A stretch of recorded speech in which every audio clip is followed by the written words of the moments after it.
बहुत दुख हुआ युधिष्ठिर।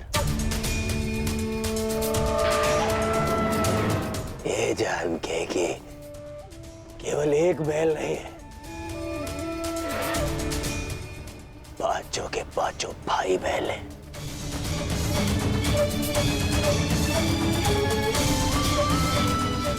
आपको भी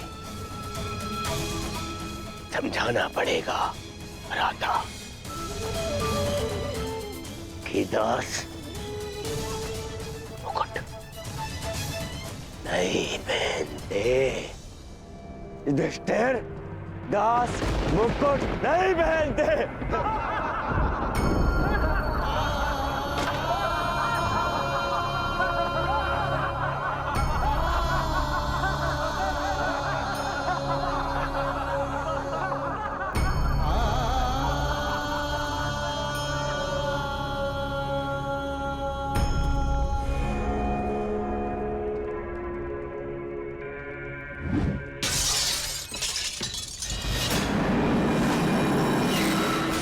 प्रतीत होता है हस्तिनापुर के दुर्दिन निकट आ गए। तुम जाओ यहाँ से, हमें एकांत में रहना है।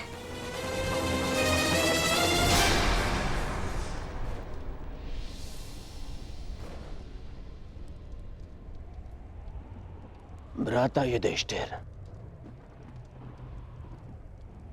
आपने सदैव मुझ पर प्रेम रखा है, सदैव मुझे अवसर दिए हैं, इसीलिए मैं भी आपको एक और अवसर देना चाहता हूं।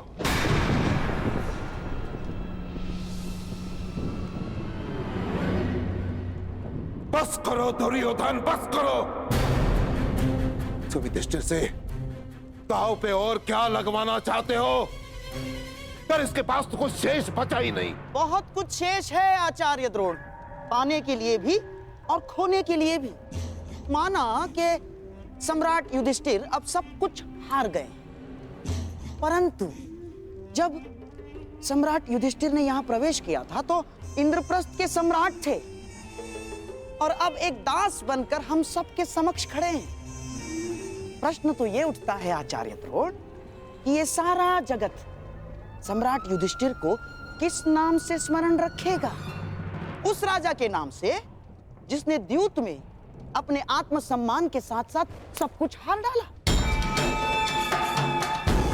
या उस राजा के रूप में जिसने सब कुछ खोकर भी सब कुछ फिर से पा लिया और फिर से सम्राट बन गए?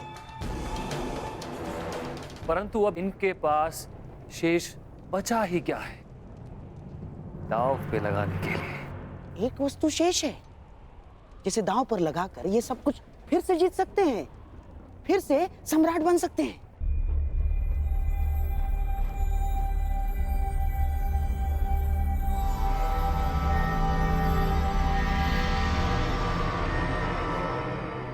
जो सब कुछ हार चुका हूं, उसके पास क्या शेष है?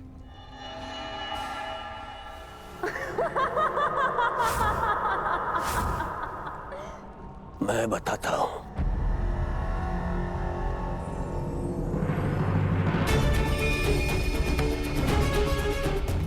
वो शेष है जिस पर आपको गर्व है,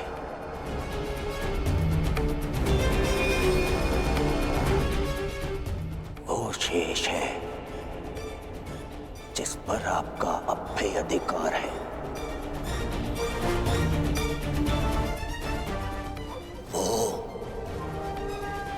जो आप पांचों भाइयों को एक सूत्र में बांध के रखता है।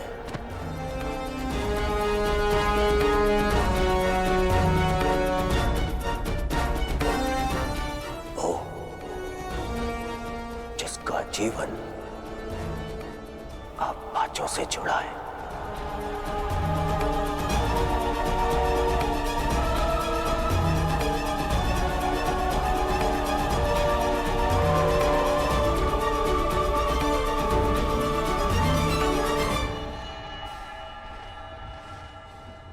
तुम पांचों को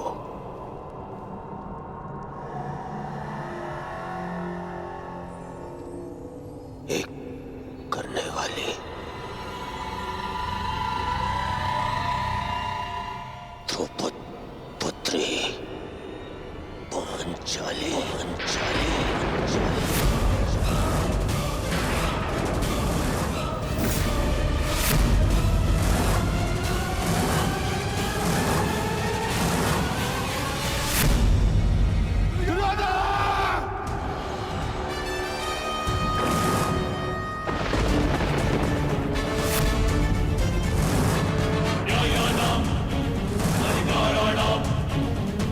तुम्हारा साहस भी कैसे हुआ पांचाली का नाम लेने का? हाँ, मैं अभी इसी क्षण शकुनी समेत सारे खरों का नाश कर दूंगा।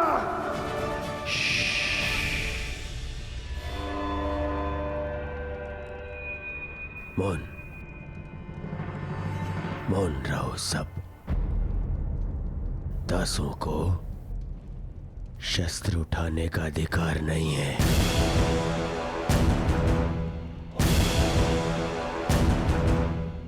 दास शस्त्र नहीं उठाते।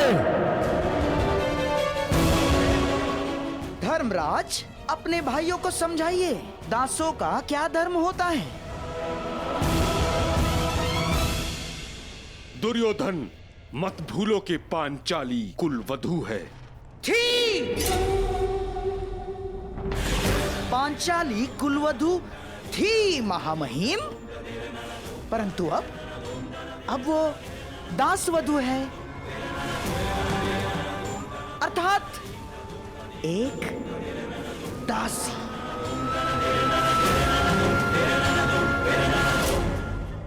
ऐसा नहीं है कि पांचाली पहली बार दांव पर लग रही है। पांचाली तो सदा से दांव पर लगती आ रही है।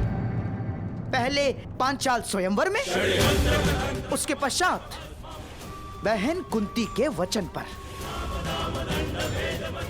पांचाली तो सदा से दांव पर लगती आ रही है और हम इन्हें विवश नहीं कर रहे हैं ना। हम तो इन्हें स्मरण करवा रहे हैं कि इनके पास क्या क्या शेष हैं।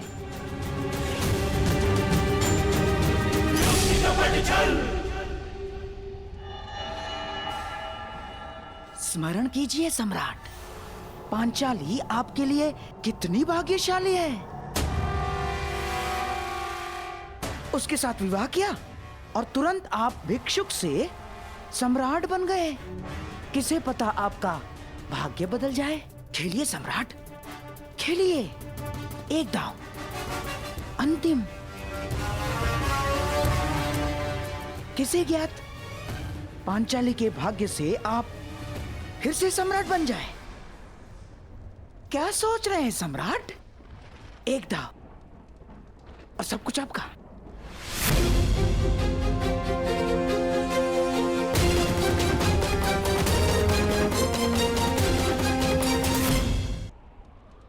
मैं पांचाली को दांव पर नहीं लगाऊंगा।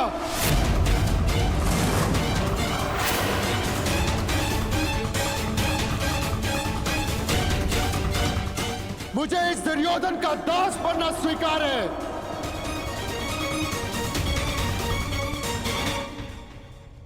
तो ठीक है, मैं तो केवल एक अवसर दे रहा था। यदि भ्राता युधिष्ठिर को स्वीकार नहीं है तो कोई बात नहीं। दास प्रतिगामी, जाओ और जाकर अब मेरी दासी द्रौपदी को यहां लेकर आओ। जाओ। दुर्योधन, तुम अपने सीमा का अतिक्रमण कर रहे हो। वहीं पूर्ण विराम लगा दो। दुर्योधन, तुम इस भांति एक स्त्री का अपमान नहीं कर सकते। सावधान दुर्योधन। आप अपनी प्रतिज्ञा की सीमा में बंधे हैं पितामह।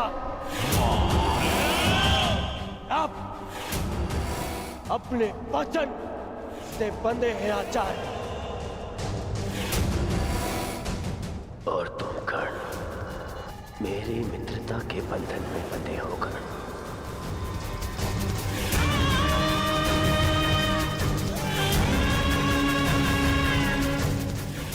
मैंने तो केवल युधिष्ठिर को एक अवसर दिया था ताकि कोई मुझ पर छल का आरोप न लगा सके। परंतु यदि गहराई से देखें तो जिस क्षण वो स्वयं को हारे उसी क्षण वो द्रौपदी को भी हार चुके थे। यो पांचाली युधिष्ठिर के सम्राट बनते ही सम्राज्ञी बन चुकी थी, क्या वो अपने 5 पतियों के दास बनते ही दासी नहीं बन जाती? प्रलाप मत करो दुर्योधन, मैं इस कुतर्क को नहीं मानता। पितामह, आपकी माता सत्यवती एक मछुआरे की कन्या थी, परंतु महाराज शांतनु से विवाह करते ही रानी बन गई है ना? दुर्योधन,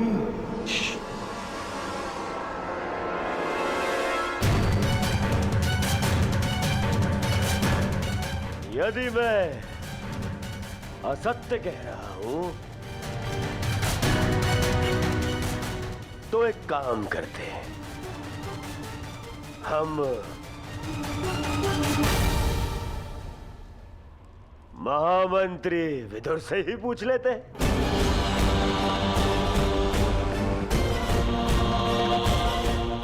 महामंत्री विदुर, आप ही बताइए, धर्म क्या कहता है?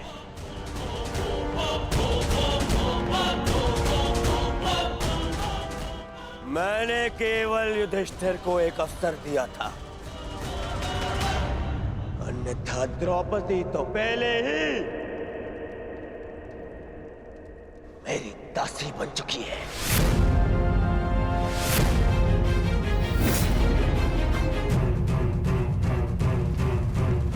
या तो एक और दांव खेले और या ये स्वीकार कर लें कि द्रौपदी मेरी दासी है।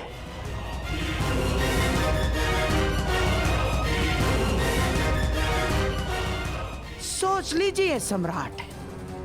नहीं, हम तो केवल आपको एक अवसर देना चाहते हैं ताकि किसी को ये ना लगे कि हम आपके साथ छल कर रहे हैं। अंतिम दांव, यदि आप जीत गए सब कुछ आपका।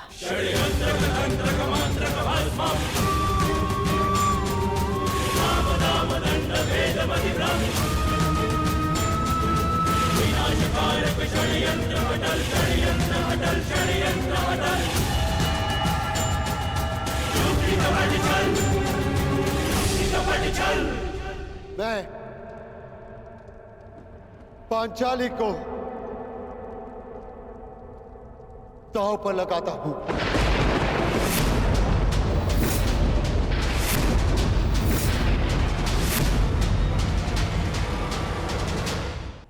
क्या कह रहे हो पुत्र?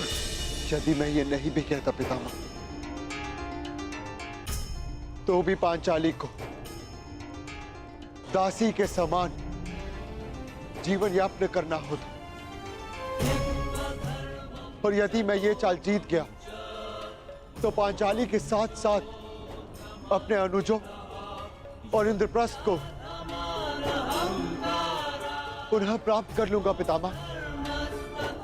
यही अंतिम अवसर है मेरे पास इस दुस्वप्न का अंत करने का। मैं पांचाली को दांव पर लगाता हूं। हे गोविंद, कहीं कोई और घोर अनर्थ तो नहीं होने जा रहा?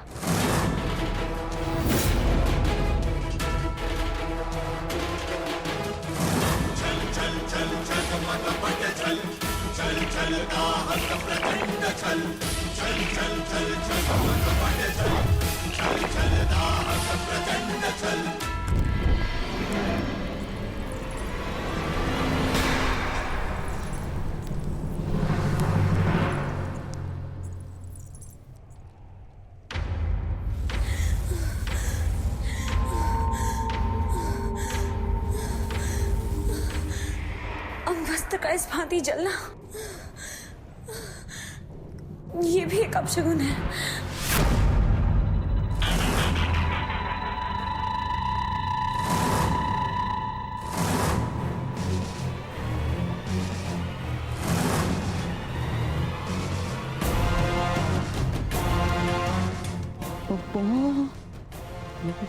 बारह।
अब ये द्रौपद पुत्री पांचाली विधिवत तुम्हारी दासी हुई।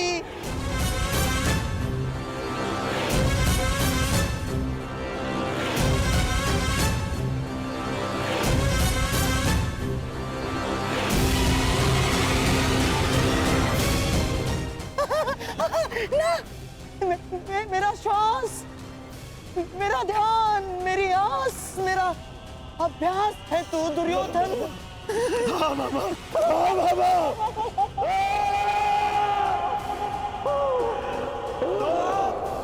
कोई सीमा नहीं रखती।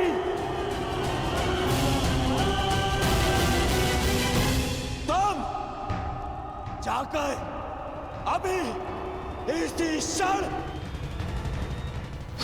दासी द्रौपदी को हमारी सेवा में प्रस्तुत करो।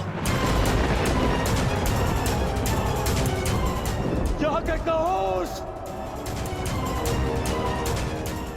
उस अभिमानी द्रौपदी से कि उसके नए स्वामी दुर्योधन ने उसे अपनी सेवा में पुकारा है।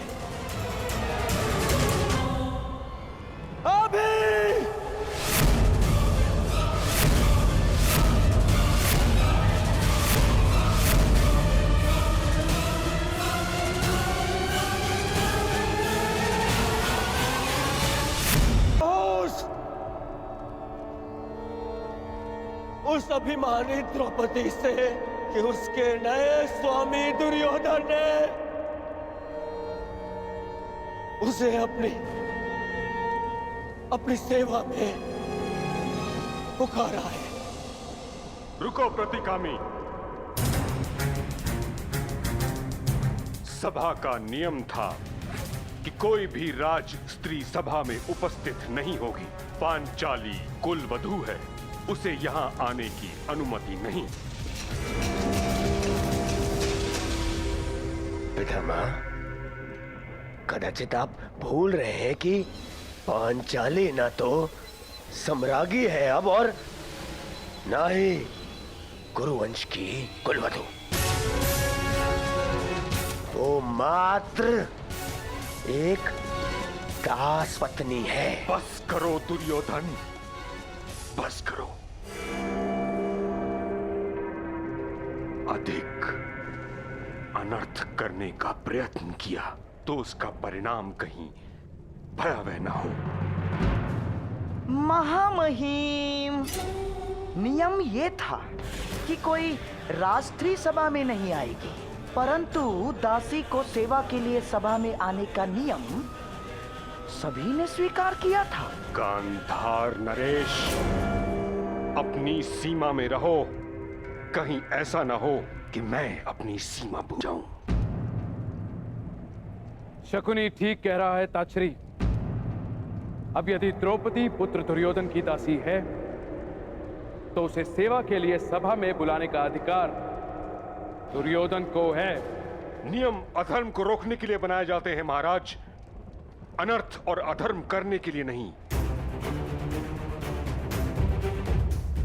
अपने इस पुत्र को रोकिए, कहीं ऐसा ना हो कि मैं इसे नाश करने की प्रतिज्ञा ले बैठूं। एक और प्रतिज्ञा लेने से पूर्व ताछरी अपनी उस प्रतिज्ञा का स्मरण कीजिए जो आपने वर्षों पूर्व ली थी। वो प्रतिज्ञा जो आपको हस्तिनापुर के सिंहासन से बांधती है। वो प्रतिज्ञा जो आपको मेरा विरोध करने से रोकती है। यदि ऐसा है तो ठीक है, मैं आपका विरोध नहीं कर सकता, परंतु मैं इस अनर्थ का भाग नहीं बन सकता। यह अधिकार मुझे है।